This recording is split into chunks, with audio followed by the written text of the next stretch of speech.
being on the principles of Reformed evangelism. Сегодня я хотел бы начать с первой лекции, которая будет посвящена принципам реформатской евангелизации. And one reason that I want to speak on this subject is because it is often thought that the Reformed faith and evangelism are contradictions. Я хотел поговорить именно об этом, потому что иногда звучат такие мысли, что реформатская вера и евангелизация – это вообще вещи противоположные или противопоставленные одно другому. People think that if you believe in the sovereignty of God in salvation, that you have no reason, therefore, to evangelize. Люди почему-то считают, что если вы верите в суверенного Бога, который отвечает за все, который сам вырабатывает спасение, то нет никакой причины, почему нужно заниматься евангелизацией. I have a friend who spends 4 to 5 months every year going to Ukraine teaching principles of evangelism.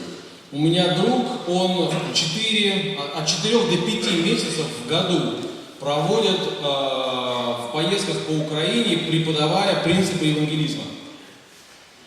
And he told me that the best way to teach people the Reformed faith is to teach them true principles of evangelism. И он говорит о том, что самый простой или верный способ учить людей реформатского исповедания – это как раз учить их правильной евангелизации. And that caused me to start thinking about his statement. Это побудило меня размышлять более серьезно о том, что же он сказал. Quite often, as I said, evangelism and sovereignty of God are considered to be contradictions. Очень часто суверенитет Бога и евангелизм противопоставляют друг другу. And so I would ask you today, is that a true or a false caricature of the Reformed faith and evangelism? A caricature. То есть является ли это истинной или ложной карикатурой на церковь реформатского исповедания? James I. Packer wrote one of the best books that I've ever read on evangelism. Джеймс I. Пакер написал, наверное, одну из самых лучших книг, по крайней мере, те книги, которые я читал по евангелизации.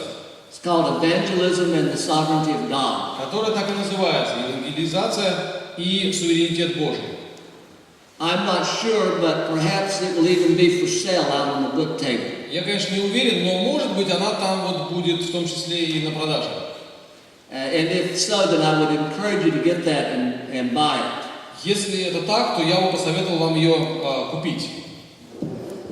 One of the things that is very clear, though, from church history is that all great movements of revival and evangelism have grown out of people who believed in the Reformed faith. То, что там сказано, заключается в том, что великие миссионерские движения или евангелизационные моменты пробуждения как раз выросли или были инициированы людьми реформатской веры. Of course, we can think of the Protestant Reformation, which was a reformation and a revival. Сама по себе протестантская реформация, которая была, с одной стороны, в общем, реформация, а с другой стороны, ее можно назвать периодом возрождения или пробуждения. Or we can think about the revivals that took place in the Puritan period of church history. Или то пробуждение, которое было в пуританский период церкви. Or we can go to the 18th century and we think of what is called the Great Awakening that took place. Или 18 век, то, что мы привыкли называть Великим Пробуждением. Or then into the 19th century and we have the second Great Awakening that happened. И 19 век у нас второе Великое Пробуждение. And all of those happened and were motivated by people who believed in the Reformed faith. Все это случилось, и возглавляли это люди реформатского исповедания. Now, I want to therefore give you the first principle of Reformed evangelism. Поэтому первый принцип реформатского евангелизма. And that is that God is sovereign in salvation.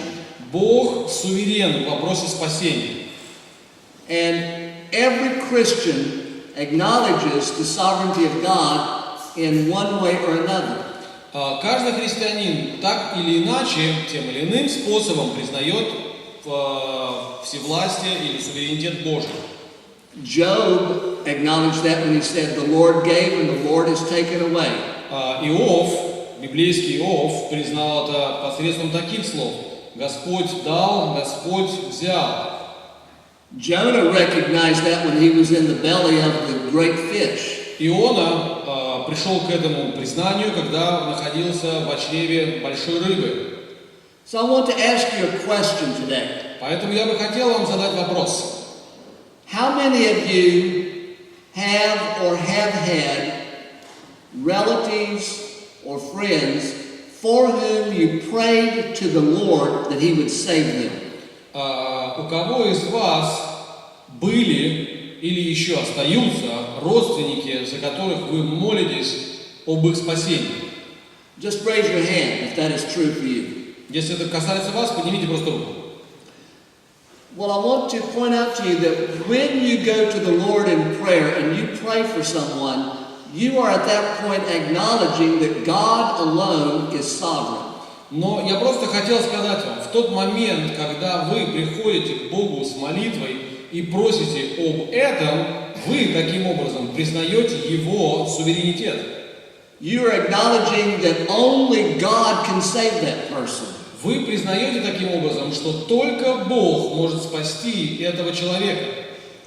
There was a family that attended a church that I served in Alabama about 30 years ago when I was pastor there.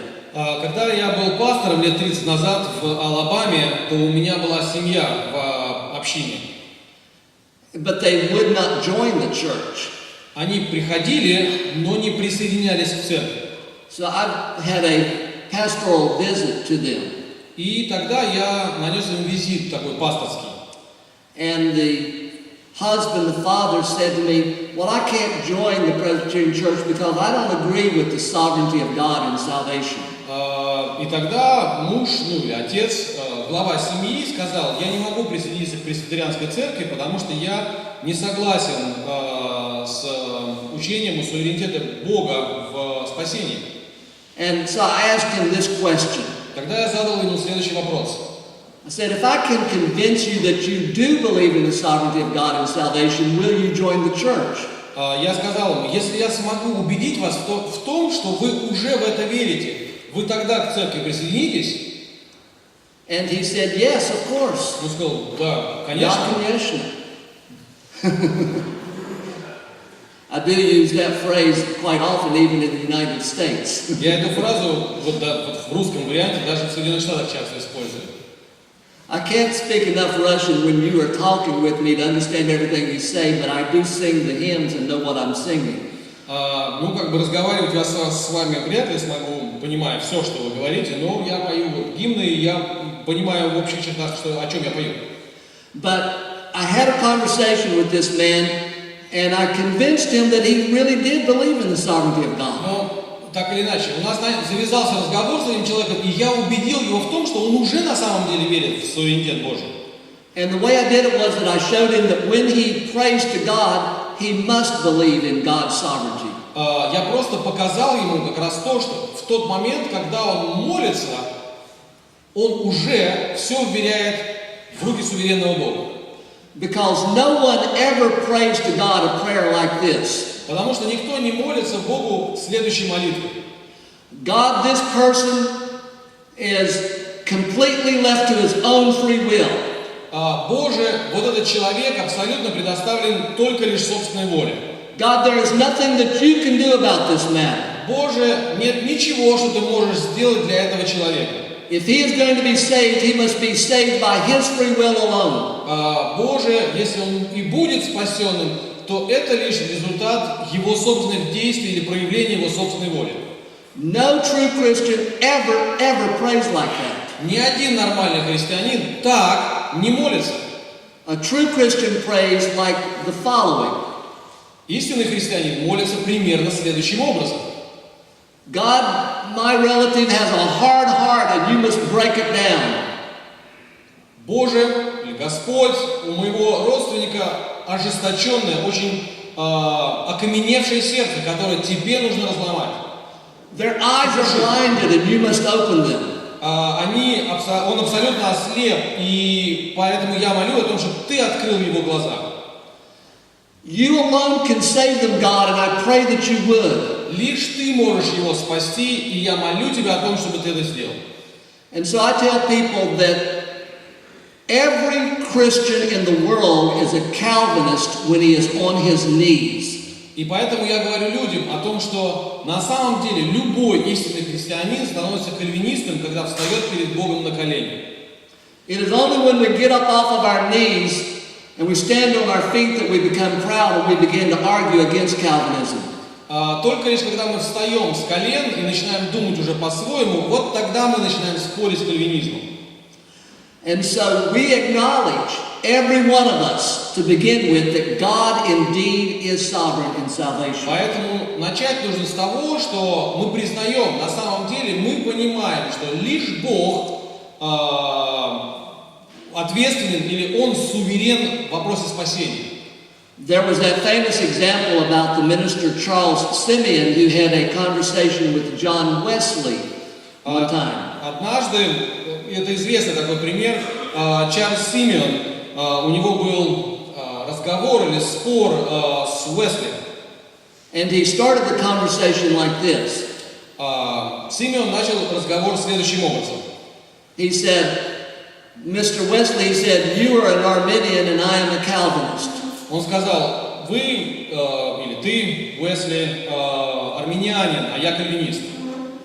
He said, some people would think that we need to draw swords and have a fight. Некоторые думают, что нам нужно выхватить мечи и начать сражаться. He said, but I suggest that we find ways in which we agree. Но я хотел бы предложить найти то, в чем мы сходимся, в том, в чем мы едины, согласны. And he then began to ask Wesley various questions. И тогда он начал задавать Уэсли вопросы. And he said, do you believe that God alone had to change your heart for you to come to Christ? Верите ли вы в то, что лишь Бог мог изменить ваше сердце, чтобы вы пришли ко Христу? And Wesley would respond, yes, indeed, I do. И тогда Уэсли сказал, да, конечно, я в это верю. Do you believe that God alone can keep you from falling away from salvation? Верите ли вы в то, что лишь Бог может удержать вас от того, чтобы вы потеряли спасение? And Wesley would respond, yes, indeed, I do. Конечно, я в это верю, ответил Уэсли. And so at every point along the way, they were in agreement. И пока он задавал эти вопросы, сколько бы вопросов он не задавал, они были согласны друг с другом. And so Simeon concluded, he said, well, this is all of my Calvinism. И тогда Симеон закончил свою речь, сказав, вот на этом и заканчивается мой кальвинизм. And we must look at, therefore, the sovereignty of God in that light. И вот на суверенитет Божий нужно смотреть именно в таком разрезе. Every true Christian, no matter how he argues with his mind, he is a Calvinist when he is on his knees praying to God. Каждый христианин, сколько бы он ни спорил, находясь, аргументируя своим умом что-то, когда он становится на колени перед Богом, он становится вместе с этим и кальвинистом. Now the great problem, though, is to how do we reconcile the sovereignty of God with the responsibility of man? Вопрос остается в том, как мы примиряем или объединяем суверенитет Божий и ответственность человека. Charles Spurgeon said, the sovereignty of God and human responsibility are friends, and we do not need to reconcile friends. Чарльз Спержин сказал, суверенитет Божий и ответственность человека – это друзья. Примирять друзей нет никакой необходимости. Mistakes are made when we press one too far against the other. Ошибка совершается тогда, когда мы одно выпячиваем в ущерб другому. For instance, people can say, well, if God is going to save them, He'll do it without my help or yours. Например, если Бог хочет спасти того или иного человека, то Он сделает это без моей или без вашей помощи. So they used the sovereignty of God as an excuse for doing nothing. И тогда суверенитет Божий используется для того, чтобы просто ничего не делать. There was the daughter of a Baptist pastor in Ipswich, England, where I preached one time on a visit there in 1977. Дочь одного баптистского служителя в Ипсвиче, в Англии, сказала следующее. Я там проповедовал в этой церкви, и она произнесла следующее. And I asked her if she was Christian. Я спросил ее, является ли она христианкой. And she responded with these words. Она ответила следующим образом. God has not saved me yet. Бог меня еще не спас. And I said to her, don't blame God. You are responsible to believe, and He has commanded you to do so. Я ей сказал, Бога, по крайней мере, в этом не обвиняйте, потому что Он уже вам повелел верить, и это то, что вы можете сделать. And my words must have startled her because she ran out of the room. Видимо, что-то ее задело в моей